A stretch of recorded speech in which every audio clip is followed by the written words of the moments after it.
अस्सलाम वालेकुम नाज़रीन। 9-10 दिन हो गए ने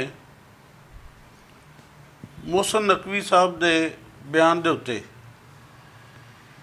सोशल मीडिया की होवे जां नैशनल टीवी की होवे, सारे एको ही गल करी जा रहे हैं कि उन्होंने एक ही कहता है। वज़ीर दाखिला साहब ने कहा है कि पाकिस्तान का जोड़ा सिस्टम है वो कोलैप्स हो चुका है।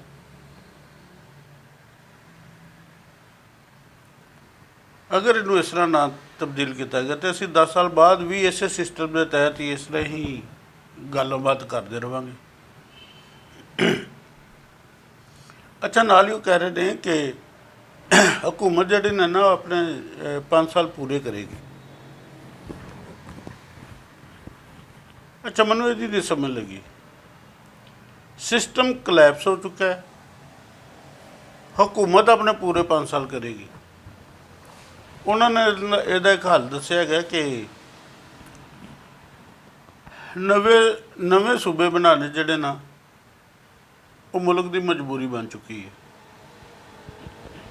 ताकि आवाम तक भी कुछ सहूलत पहुँचे। अच्छा, मैनू इत्थे एक ख्याल आया कि एक वालद दे 5 बच्चे होंदे ने, उन्होंने चार शरीफ होंदे ने ते एक बच्चा जिहड़ा ना वो नाखलफ निकल आंदा है, बदतमीज निकल आंदा है। उहदे कोलों महल्ले वाले तंग आए होंदे ने, घर दे सारे फर्द उहदे कोल तंग आए होंदे ने। उन्हां घर वालियां नूं अपनी हरकतां दे नाल जीण दिंदा है, ना बाहर वालियां नूं सकून लैण दिंदा है।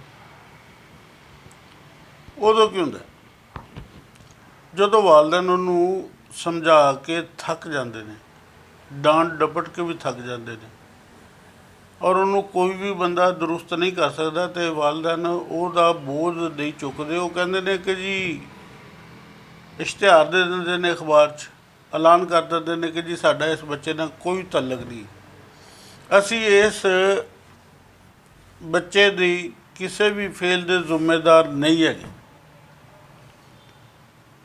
एक पासे वज़ीर दाखिला का कहना है कि सिस्टम कोलैप्स हो गया, दूसरी तरफ कहना है कि 10 साल भी असी इस तरह लगे इस सिस्टम के तहत काम किया तो असी यही गल्लां करांगे। तो नाल ही ये कह देना कि हुकूमत जिहड़ी हैगी ना वो अपने मुद्दत पूरी करेगी। अच्छा, मैनू कोई गड़बड़ जिहियां गल्लां लगदियां ने, लेकिन एक गल जिहड़ी वज़ीर इहदा हल दस्सिया ना वज़ीर दाखिला साहब ने, मोहसिन नकवी साहब ने, वो मेरे दिल नूं लगा। वो सूबे हर सूबे दे विच मज़ीद सूबे बनाउण दी ना गल कर रहे हैं। चलो ये चंगी है या बुरी है तो मैं बाद विच गल करदा।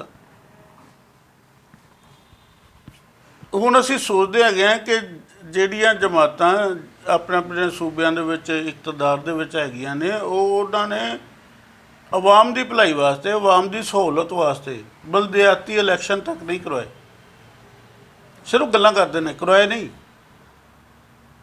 जिहड़ी आंदी वो इस तरह ही करदी है, क्योंकि इन्हां नूं ना इकतदार का नशा हो चुका है, इख्तियारात का नशा हो गया है। ये आवाम नूं खुशहाल देखना ही नहीं चाहते। आवाम नूं अगर छोटा जिहा भी काम होवे ना, छोटा जिहा भी, वो भी चाहते हैं कि साडे आर्डरां नाल होवे। आवाम गुलाम बने रहन इन्हां दे, इस वास्ते वो बलदियाती इलैक्शन नहीं करवाते कि चलो कौंसलर बन जाएंगे, महल्ले के लोग भी कुछ काम इन्हां दे आ जाएंगे। मसलन कोई कौंसलर बन गया है, वो मेरे महल्ले च है, मैनूं जदों चाहांगा दिन रात उन्हें रहना तो उत्थे ही है ना, सोना भी उत्थे ही है अपने घर दे विच ही, तो मैं जदों चाहांगा उन्होंने ना मिल लवांगा। हुण की है जिहड़ा MNA या MP है ਡੋਰ ਟੂ ਡੋਰ ਜਾਂਦਾ ਹੈ ਵੋਟ ਕਹਿਣ ਵਾਸਤੇ ਕਿ ਮੈਂ ਤੁਹਾਡਾ ਖਾਦਮ, ਮੈਂ ਸਦੀਆਂ ਤੋਂ ਖਾਦਮ, ਮੇਰੇ ਵਾਲਦੈਨ ਤੁਹਾਡੇ ਖਾਦਮ, ਮੇਰੇ ਭੈਣ ਭਰਾ ਤੁਹਾਡੇ ਖਾਦਮ। ਵੋਟ ਤੁਸੀਂ ਮੈਨੂੰ ਦੇਣਾ, ਮੈਂ ਤੁਹਾਡੀ ਹਰ ਤਰ੍ਹਾਂ ਦੀ ਖੈਰ ਖੁਆਈ ਕਰਾਂਗਾ। ਵਾਅਦੇ ਇਹ ਹੁੰਦੇ ਨੇ। ਈਵਨ ਕਿ ਕਈਆਂ ਨੇ ਨਹੀਂ ਨਾਅਰੇ ਲਾਏ ਕਿ ਜਿਹੜਾ 300 ਯੂਨਿਟ ਇਸਤੇਮਾਲ ਕਰੇਗਾ ਉਹਦਾ ਬਿੱਲ ਅਦਾ ਕਰ ਚੁੱਕਾ ਹੋਏਗਾ, ਉਹਨੂੰ ਬਿੱਲ ਦੇਣ ਦੀ ਜ਼ਰੂਰਤ ਨਹੀਂ ਹੈਗੀ। ਲੇਕਿਨ ਕਿੱਥੇ ਗਿਆ ਉਹ 300 ਯੂਨਿਟ ਵਾਲਾ ਵਾਅਦਾ? ਇਹ ਤਾਂ ਮੈਂ ਇੱਕ ਮਿਸਾਲ ਦਿੱਤੀ ਹੈ। ਹਾਲਾਂਕਿ ਅਣਗਿਣਤ ਵਾਅਦੇ ਉਦੋਂ ਮਾਈਕ 'ਤੇ ਖੜ੍ਹੇ ਹੋ ਕੇ ਜਦੋਂ ਵੀ ਬੋਲਦੇ ਨੇ ਨਾ, ਉਦੋਂ ਜੋ ਮੂੰਹ 'ਚ ਆਉਂਦਾ ਬੋਲੀ ਜਾਂਦੇ ਨੇ, ਆਵਾਮ ਇਹਦੇ 'ਚ ਖੁਸ਼, ਆਵਾਮ ਇਹਦੇ 'ਚ ਖੁਸ਼, ਆਵਾਮ ਇਹਦੇ 'ਚ ਖੁਸ਼। ਲੇਕਿਨ ਅਮਲੀ ਤੌਰ 'ਤੇ ਕੀ ਕਰਦੇ ਨੇ? ਬਲਦਿਆਤੀ ਇਲੈਕਸ਼ਨ ਤੱਕ ਨਹੀਂ ਕਰਵਾਉਂਦੇ ਤਾਂ ਕਿ ਕੌਂਸਲਰ ਵਗੈਰਾ ਬਣ ਜਾਣਗੇ। ਲੋਕਾਂ ਦੀ ਰਸਾਈ ਕੌਂਸਲਰ ਤੱਕ ਹੈਗੀ ਹੈ। ਉਹਨਾਂ ਨੂੰ ਪਤਾ ਹੁੰਦਾ ਕਿ ਜਦੋਂ ਅਸੀਂ ਇਲੈਕਟ ਹੋ ਗਏ, ਅਸੈਂਬਲੀਆਂ ਦੇ ਵਿੱਚ ਚਲੇ ਗਏ, ਫਿਰ ਅਸੀਂ ਇਹਨਾਂ ਦੇ ਕਿੱਥੋਂ ਹੱਥ ਆਉਣਾ? ਔਰ ਨਾ ਉਹ ਆਉਂਦੇ ਨੇ। ਸ਼ਿਕਵਾ ਸ਼ਿਕਾਇਤ ਵੀ ਕੋਈ ਨਹੀਂ ਵੀ ਜੇ ਅਸੀਂ ਮਿਲਣਗੇ, ਅਸੀਂ ਕੰਮ ਤਾਂ ਉਹ ਤਦ ਸਾਡਾ ਹੁੰਦਾ ਨਾ, MNA MPA ਕੰਮ ਤਾਂ ਸਾਡਾ ਤਦ ਕਰਦਾ ਜੇ ਉਹ ਸਾਨੂੰ ਮਿਲਦਾ। ਅਤੇ ਅਗਲੇ ਇਲੈਕਸ਼ਨ 'ਚ ਉਹਨੇ ਕਹਿਣਾ ਹੁੰਦਾ ਯਾਰ ਜੇ ਮੈਂ ਤੁਹਾਨੂੰ ਮਿਲਦਾ ਤਾਂ ਕਰਦਾ ਨਾ, ਮੈਂ ਫਲਾਂ ਕੰਮ ਸੀ, ਫਲਾਂਗਾ ਦੀ ਟੂਰ ਹੀ ਬੜੇ ਸੀ ਮੁਲਕਾਂ ਦੇ, ਲਾਉਂਦੇ ਰਹੋ ਅਤੇ ਖਾਂਦੇ ਰਹੋ। ਅਲਬੱਤਾ ਗੱਲ ਹੈਗੀ ਹੈ ਕਿ ਮੋਹਸਨ ਨਕਵੀ ਸਾਹਿਬ ਨੇ ਇੱਕ ਬਿਹਤਰੀਨ ਹੱਲ ਦਿੱਤਾ ਹੈ ਆਵਾਮ ਦੀ ਖਿਦਮਤ ਦਾ ਕਿ ਛੋਟੇ ਸੂਬੇ ਬਣੇ ਜਾਣ। ਛੋਟੇ ਸੂਬੇ ਜਦੋਂ ਬਣੇ ਜਾਣਗੇ ਉਦੋਂ ਇਹਨਾਂ ਦੀ ਇਜਾਰਾਦਾਰੀ ਥੋੜ੍ਹੀ ਕੁ ਘੱਟ ਹੋ ਜਾਏਗੀ।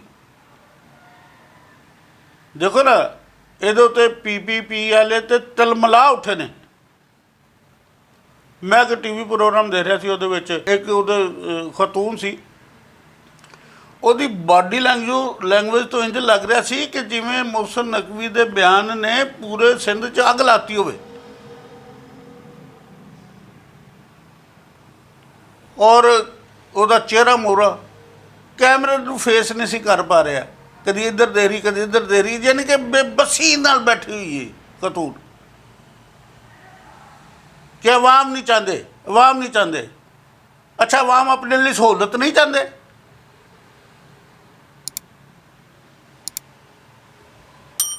ਅਵਾਮ ਆਪਣੇ ਲਈ ਸਹੂਲਤ ਚਾਹੁੰਦੇ ਨੇ। ਉਹ ਚਾਹੁੰਦੇ ਨੇ ਸਾਡੇ ਕੰਮਾਂ ਦੀ ਰਸਾਈ ਜਿਹੜੀ ਨਾ ਸਾਡੀ ਪਹੁੰਚ ਤੱਕ ਹੋਵੇ।